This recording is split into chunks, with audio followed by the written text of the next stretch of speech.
What is always a bad idea? Venting to a blabbermouth.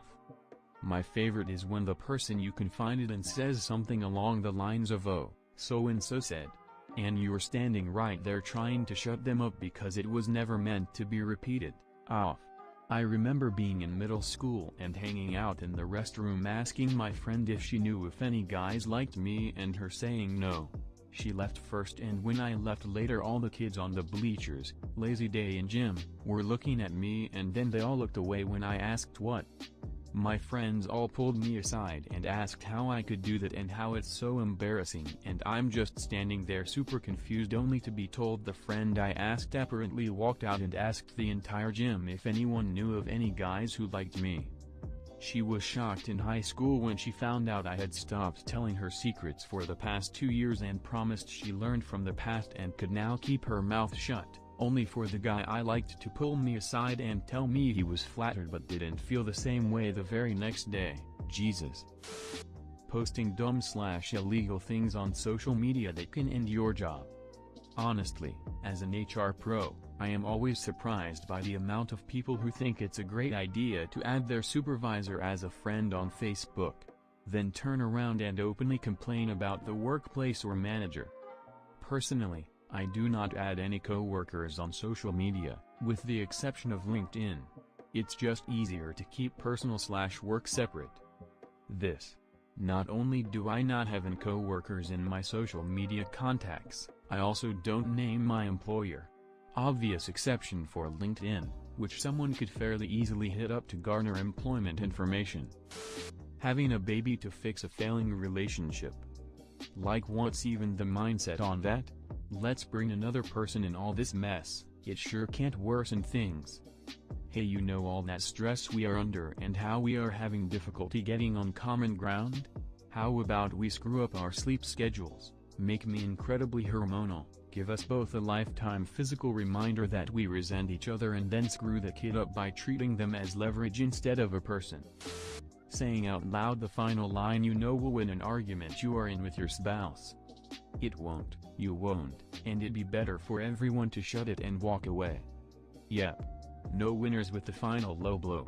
Just a lot of hurt and words you can't take back. It's never worth it. You think you'll feel triumph and satisfaction, but all you feel is your heart sinking as the tears begin to form in their eyes. Putting hair removal cream on your balls. It seems easy at the time, but man, that stuff causes a whole different type of pain. Felt like my nuts were on fire while constantly being stabbed by thousands of tiny needles. To be fair, they were perfectly smooth afterwards, but I wouldn't really consider that worth all the pain and crying when I can accomplish the same with like 2 minutes and a razor. That's ballsy of you. Having a political opinion on any subreddit. Having an opinion in general on almost any sub. I think karma is a double-edged sword. It can be valuable feedback that you said something more offensive, wrong than you realized. But people also will just downvote something that's been downvoted and upvote the post that's been upvoted without even reading them. Reddit has a ton of highly upvoted wrong information on it, and people should be aware that the score does not reflect how accurate information is, just how popular it is. That said, if you're in an argument about how popular a stance is, it's pretty fun to smugly point at karma when it's in your favor, so I get it. Ignoring red flags while on a first date. Just because they seem nice and you might be able to change them doesn't mean you should feel obligated to stay with that person. If you hear or see a red flag, that means your brain is telling you that something is not right and that you do not want to be with that person for a scary reason. Killing someone. Even in self-defense, it can get turned around in court. Worked with a guy who was forced to shoot his fiancée. She had a psychotic break and went after him with a gun. It was a relatively clear case of self-defense, but the cops charged him anyways. If I remember correctly, he said it cost him nearly $20,000 in legal fees. Other costs include a stay at the local psych ward, lifetime of therapy, being emotionally distant and unable to have a meaningful relationship for years. Lost his career track. He had an MBA. I am assuming this one because we worked pizza delivery together. If there is any chance whatsoever to just run away, take it. Telling someone how you really feel. Mr. Stark. I don't feel so good. That brings back some really embarrassing memories. I told this guy that I liked him, but he didn't like me back. It made the rest of the school year really awkward, especially since we were partners in health class. Are everyone upvoting this in high school or something? Then I def understand. As a teen I had extreme anxiety about being honest and vulnerable to people I fancied, but now that I'm older and wiser I can say that Op's statement is just not true. Even though you risk getting hurt, you won't get anywhere without taking that risk. Just ask her/him out. Rejection is rough, but you'll get over it eventually. At least you'll know you tried. On the other hand, if they reciprocate, damn, nothing beats that feeling. No amount of prior rejection can get you down from that high. You've assumed I meant telling a crush how you feel. What about an annoying co-worker?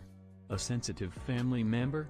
Or a friend who you just need to support, despite not always agreeing with their decisions? A sign of maturity is also knowing when to hold your tongue to avoid unnecessary strife. Saying something as a kid when they are forcing you and saying, "Don't worry, you can tell us of everything, nothing will happen," in that angry, passive-aggressive voice, while also trying to sound friendly, comment like they are telling the truth. That will happen absolutely never.